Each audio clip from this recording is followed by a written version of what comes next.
Kita baru saja terima rangkuman berita nih ya soal perombakan kabinet terbaru di Indonesia. Ini tertanggal 8 September 2025. Nah, seperti biasa, misi kita sekarang kita bedah bareng-bareng isinya. Siapa yang geser posisi, siapa yang masuk, siapa yang keluar, terus apa sih cerita resminya? Siap ya? Oke, kita langsung aja ya. Jadi sumber Anda ini melaporkan ada reshuffle, perombakan Kabinet Merah Putih, Presiden Prabowo Subianto yang melakukan di Istana Negara Jakarta. Kejadiannya Senin kemarin 8 September. Nah, poin pertama yang langsung kelihatan mencolok, ada 5 menteri yang diberhentikan. 5. Wah, 5 ya? Itu angka yang lumayan signifikan untuk sekali reshuffle. Apalagi kalau kita lihat posisinya ya. Ini kayaknya bukan sekedar ganti orang biasa aja, tapi menyentuh beberapa pos kunci gitu. Betul banget. Nah, ini daftarnya dari rangkuman Anda. Pertama, Menko Polhukam Budi Gunawan, ini kan koordinator politik hukum keamanan. Penting banget. Terus Menteri Keuangan Sri Mulyani Indrawati. Oh, Sri Mulyani juga ya. Namanya kan udah sangat dikenal ya di bidang ekonomi. Iya. Terus ada Menpora Dito Aryo Tejo, Menteri Pemuda dan Olahraga. Lalu Menteri Perlindungan Pekerja Migran Indonesia P2MI itu Abdul Qadir Karding. Dan yang kelima, Menteri Koperasi Budi Aris Setiadi. Jadi ya beberapa nama besar dan posnya strategis kan? Iya, betul sekali. Beberapa pos memang krusial, tapi yang bikin saya penasaran dari rangkuman Anda, itu justru kelanjutannya. Kan 5 keluar nih. Nah, yang masuk berapa orang? Nah, itu dia. Ternyata saat itu yang dilantik cuma 3 menteri baru, hanya 3. Namanya Purbaya Yudhisa Dewa, ini jadi Menteri Keuangan yang baru. Terus Mukhtarudin, jadi Menteri P2MI. Satunya lagi Ferry Juliantono, mengisi posisi Menteri Koperasi. Tunggu sebentar. Kalau gitu kan hitungan sederhananya 5 keluar, 3 masuk. Berarti ada 2 posisi menteri yang kosong dong, berdasarkan info ini ya? Tepat, itu dia poinnya. Jeli sekali Anda. Jadi, menurut rangkuman Anda, ini 2 posisi yang ditinggal tapi belum ada penggantinya saat pelantikan itu ya Menko Polhukam dan Menpora. Oh, Menko Polhukam dan Menpora ya? Iya, jadi urusan koordinasi Polhukam sama urusan pemuda dan olahraga itu sementara ini belum ada menteri definitif baru yang dilantik gitu. Wah, ini menarik sih. Menko Polhukam itu kan vital banget ya urusannya keamanan nasional, stabilitas politik. Menpora juga penting lah, apalagi kalau bicara soal generasi muda. Kok bisa ya dibiarkan kosong sementara? Rangkuman Anda ada nyinggung alasannya nggak? Kenapa kosong?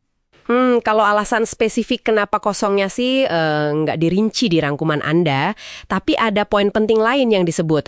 Jadi pemerintah lewat Mensesnek Prasetyo Hadi, ini kan kayak kepala sekretariat presiden gitu ya, beliau secara eksplisit membantah isu yang mungkin lagi beredar saat itu.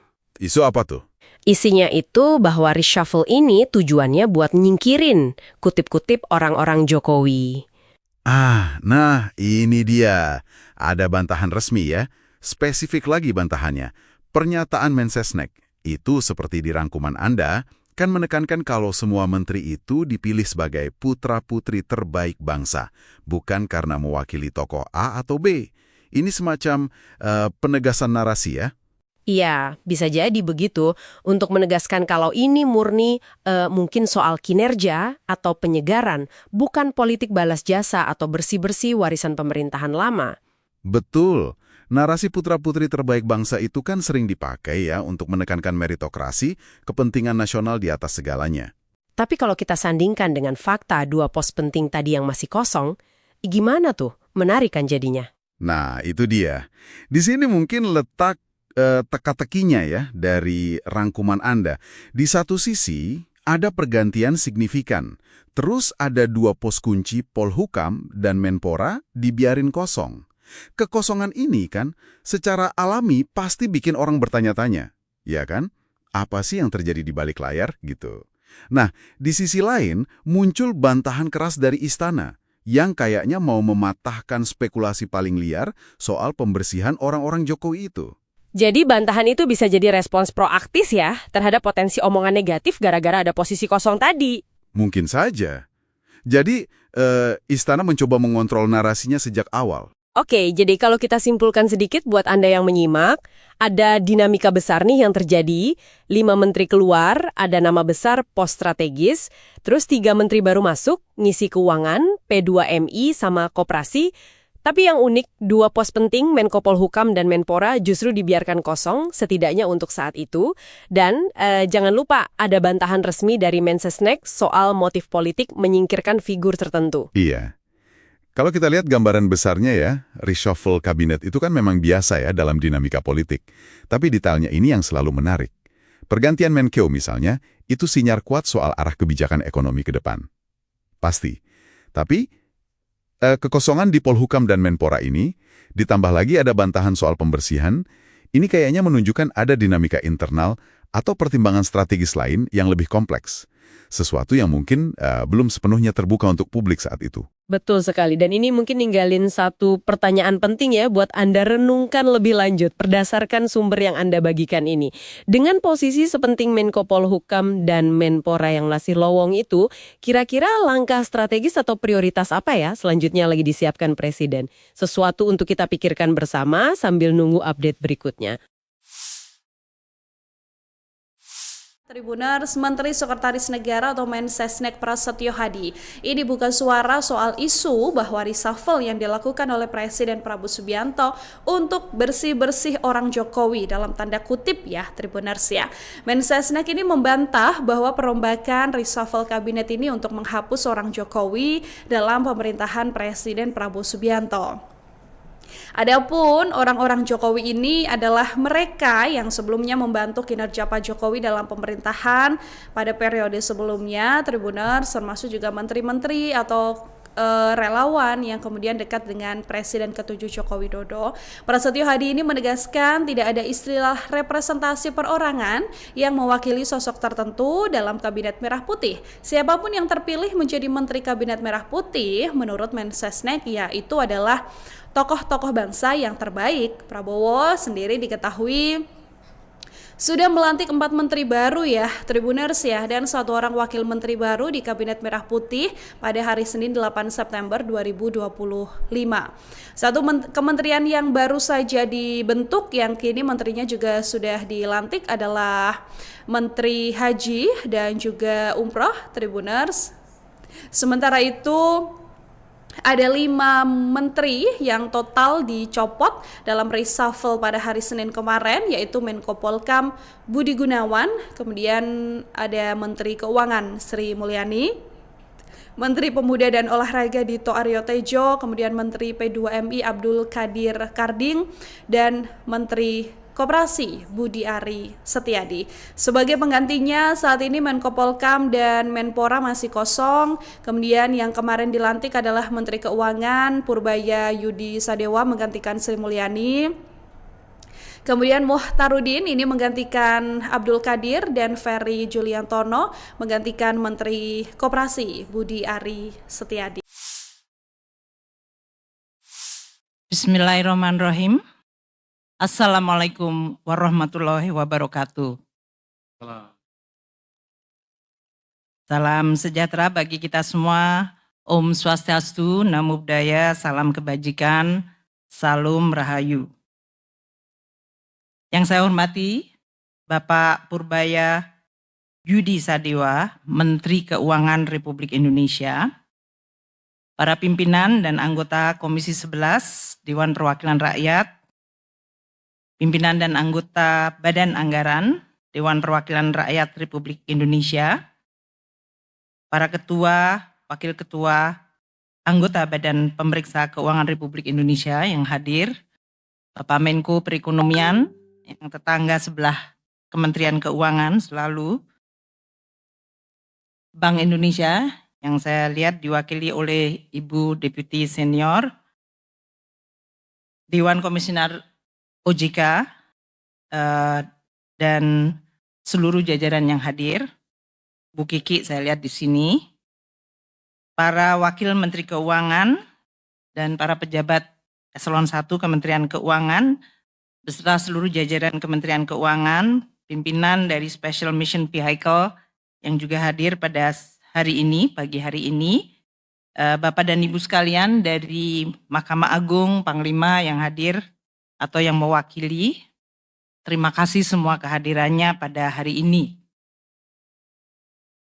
Merupakan suatu kehormatan dan juga privilege atau keistimewaan bagi saya yang diberikan kepercayaan tugas mengabdi dan berbakti untuk bangsa dan negara Indonesia, membantu Presiden terpilih untuk mencapai cita-cita Republik Indonesia. Saya berterima kasih atas kepercayaan dan kehormatan tersebut. Saya berterima kasih kepada seluruh jajaran Kementerian Keuangan yang selama ini sudah cukup lama saya menjabat di posisi ini, selalu dan terus membantu di dalam melaksanakan tugas mengelola keuangan negara dengan penuh dedikasi, dengan sepenuh hati, dan kita bersama-sama mengelola keuangan negara dan menjaga Kementerian Keuangan di dalam situasi dan tantangan yang terus berubah, makin kompleks dengan adanya perubahan teknologi digital, tantangan struktural, dan juga dari tren geopolitik yang sedang terjadi. Tidak pernah mudah. Saya berterima kasih juga kepada semua pihak, terutama para rekan kabinet, Pak Menko yang sering menjadi partner kami, namun juga para menteri-menteri yang lain di dalam kabinet, rekan-rekan dari legislatif, Pak Misbakun dari Komisi 11, Badan Anggaran dan komisi-komisi lainnya, dari lembaga yudikatif, Mahkamah Agung, Mahkamah Konstitusi, dan juga institusi atau dari dunia media, dunia usaha, para akademisi, dan juga masyarakat luas.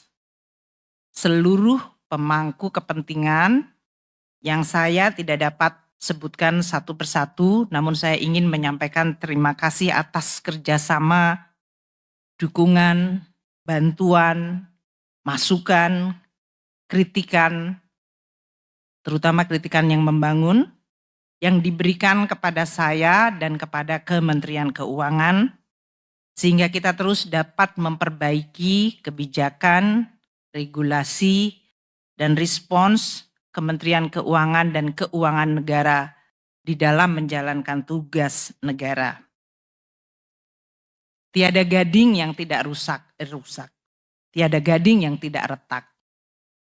Tiada manusia yang sempurna.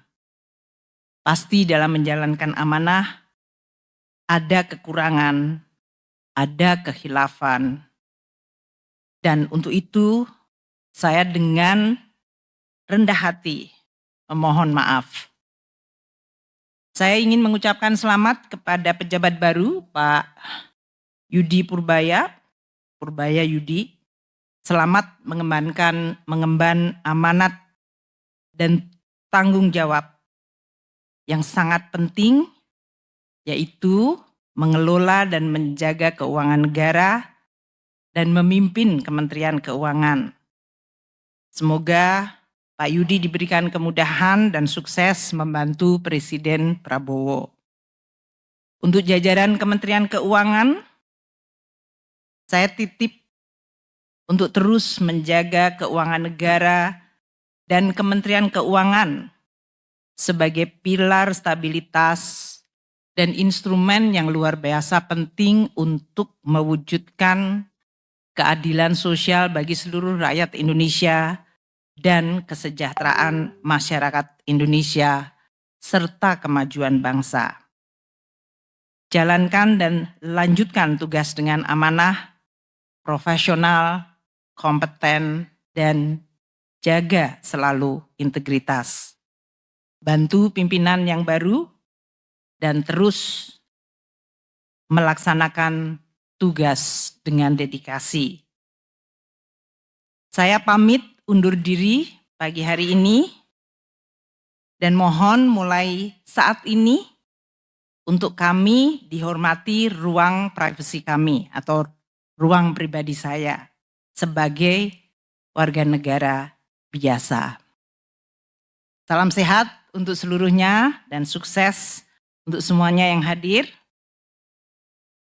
Dan jangan pernah lelah mencintai Indonesia. Terima kasih.